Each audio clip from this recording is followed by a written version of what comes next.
Баршаңызға сәлем достар, арнама қош келдіңіз. Есімім Аилита. Бұл видеода шайға арналған тез дайындалатын тіске басар дайындаймын. Видео көрмес бұрын төмендегі подписаться батырмасын басып, менің арнама тіркеліп алыңыздар. Арнама кірген кезде төмен қарай түссеңіздер, үйдегі бар заттардан оңай дайындалатын әртүрлі рецепттер бар. Сонымен қатар балалардың ой өрісін дамытуға арналған тапсырмалар таба аласыздар. Ал енді бастаймыз. Бізге керегі 2 жұмыртқа, 1 ас қасық қант. Барлығын жақсылап араластырамыз. Мен венчиктің көмегімен араластырдым. Қант жақсылап еру керек. Барлығын жақсылап араластырып болған соң 1 шай қасық яблочный уксус, 1 шай қасық подсолнечный масло, разрыхлитель және де шым-шым тұз қосамыз.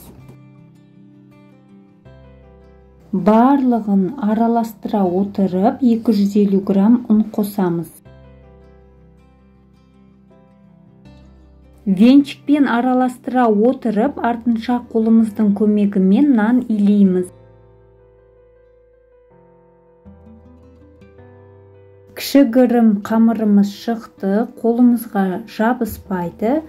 Енді осыны 5-10 минутқа тындырып қоямын.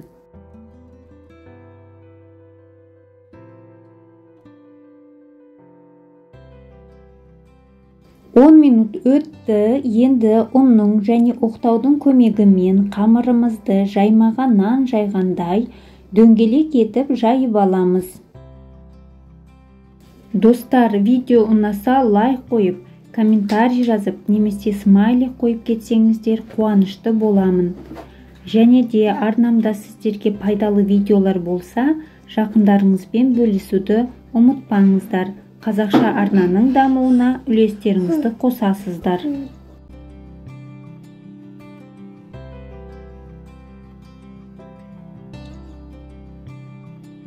Дөп дөңгелек болып жайылды, қатты жұқа болмау керек.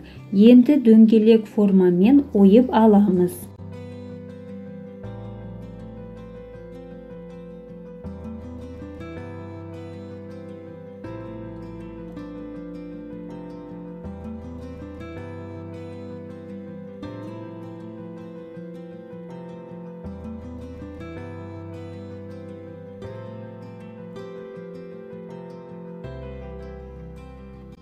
Дөңгелек етіп ойып алдым.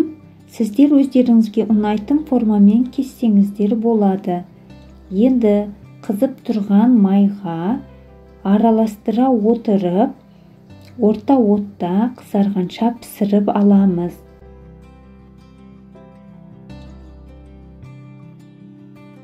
Видеода көрсетілгендей араластыра отыру керек.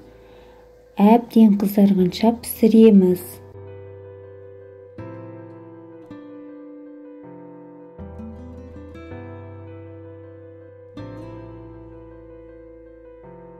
Оңай әрі тез дайындалады. Шаймен өте дәмді, жасап көріңіздер.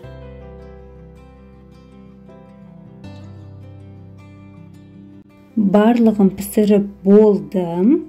Енді бізге сгущенка қажет болады. Сгущенканы бір пакетке құйып, видеода көрсетілгендей бетіне құямыз. Немесе қант пудрасын қолдансаңыз да болады. Астарыңыз дәмді болсын. Видеоны соңына дейін көргеніңіз үшін алғысымды білдіремін. Арнама тіркелуді ұмытпаңыз. Еліміз тыныш, жұртымыз аман болсын. Баршаңызға сәттілік. Келесі видеода кездескенше.